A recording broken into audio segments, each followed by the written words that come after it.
Salam TAYTB. Jumpa lagi di One Wealth Outlook Weekly Market Update. Saya Ahmad Enver, siap memberikan informasi dan analisa pasar terkini, global dan domestik untuk membantu Anda memilih strategi investasi terbaik. Memasuki paruh kedua tahun ini, kekhawatiran utama pasar pun tertuju pada potensi pelemahan ekonomi atau bahkan resesi di Amerika Serikat hingga kawasan Eropa.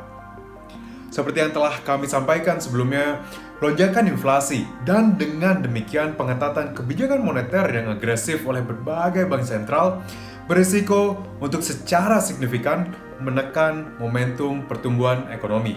Khususnya di Amerika Serikat, untuk pertama kalinya sejak inflasi meningkat di atas 2% pada kuartal pertama tahun lalu, sikap The Fed kini cenderung lebih hawkish daripada antisipasi pasar.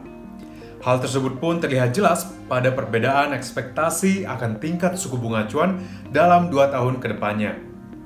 Terlihat, pasar Fed Funds Futures kini mengantisipasi suku bunga untuk berada di level kisaran 2,7% per akhir tahun depan dan terus turun ke kisaran 2,5% di awal tahun 2024. Di level tersebut, masing-masing proyeksi pun setidaknya 75 basis poin lebih rendah dibandingkan dengan median proyeksi anggota FOMC yang terbaru. Lebih lanjut, berbagai komentar hawkish oleh beberapa pejabat bank sentral juga turut berkontribusi terhadap menguatnya kekhawatiran resesi. Ketua Fed, Jerome Powell, menyatakan bahwa resesi di Amerika Serikat merupakan sebuah kemungkinan dan akan sangat menantang bagi The Fed untuk mencapai soft landing. Sementara di lain kesempatan, Presiden Bank Sentral Eropa, Christine Lagarde, meragukan prospek untuk kembalinya lingkungan inflasi rendah dalam waktu dekat. Secara keseluruhan, sementara konsensus para analis di Bloomberg mengindikasikan baru sekitar 33% probabilitas untuk terjadinya resesi di Amerika Serikat, namun terlihat bahwa probabilitas pun masih dalam tren kenaikan. Lebih lanjut, di kalangan investor, pesimisme juga tercermin kuat pada performa pasar keuangan dalam beberapa sesi terakhir. Di pasar saham, indeks benchmark S&P 500 telah melemah sekitar 20% di paruh pertama tahun ini, alias memasuki kondisi bear market yang secara historis merupakan sinyal akan terjadinya resesi.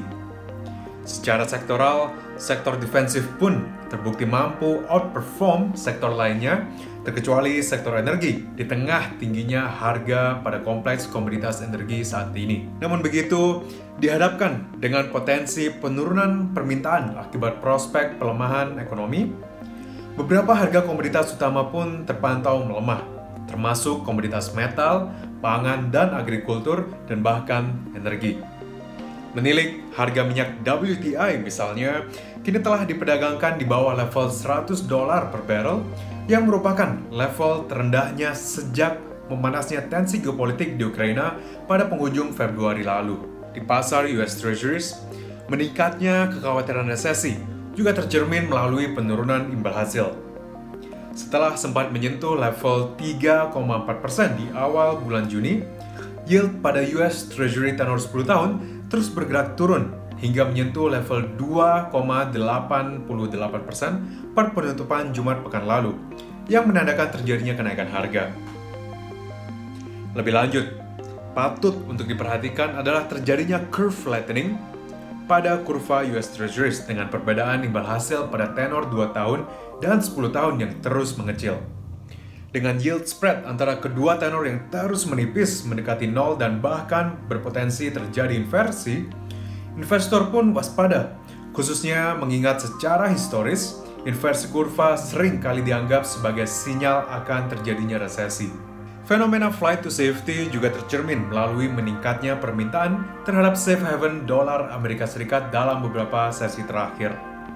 Di minggu ini, indeks dolar Amerika Serikat telah menembus level 107 yang merupakan level tertingginya dalam hampir 2 dekade terakhir.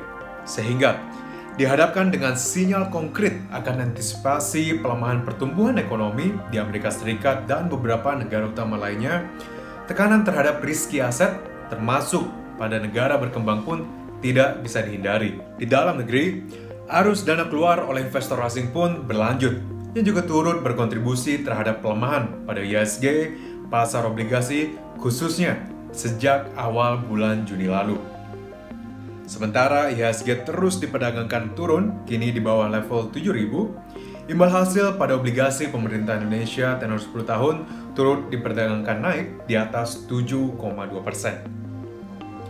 Fluktuasi pun juga terlihat di pasar mata uang, dengan USD/ADR yang juga diperdagangkan naik dan sempat menembus level 15.000 di pekan ini di tengah penguatan dolar Amerika Serikat.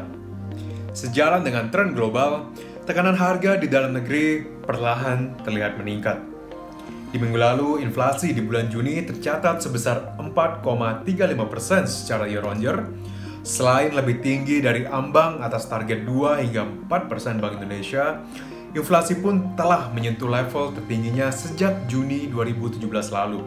Dengan inflasi inti yang masih cenderung stabil dan terkendali di level 2,63% year-on-year, hal tersebut pun turut suportif terhadap antisipasi untuk bertahannya kebijakan suku bunga acuan dalam waktu dekat, di tengah narasi bahwa inflasi saat ini masih cenderung didorong oleh faktor penawaran daripada permintaan. Namun, dengan antisipasi bahwa inflasi berpotensi untuk terus meningkat, yang juga disertai dengan prospek pelemahan aktivitas ekspor di tengah potensi penurunan permintaan dari mitra dagang, hal tersebut pun masing-masing mengindikasikan bahwa ruang untuk kenaikan suku bunga oleh Bank Sentral di tahun ini cukup terbuka. Khususnya, grup kami pun mengantisipasi untuk total 3 kali kenaikan suku bunga di tahun ini alias 75 basis point menuju level 4,25% pada penutupan akhir tahun ini. Sekian informasi dan analisis kali ini. Untuk mengikuti update pasar terkini, Anda dapat mengakses weekly market journal kami melalui link berikut. Dan jangan lupa untuk memfollow kami dengan mengklik tombol subscribe. Saya Ahmad Enver, nantikan One Wealth Outlook berikutnya di minggu depan. Salam TITB.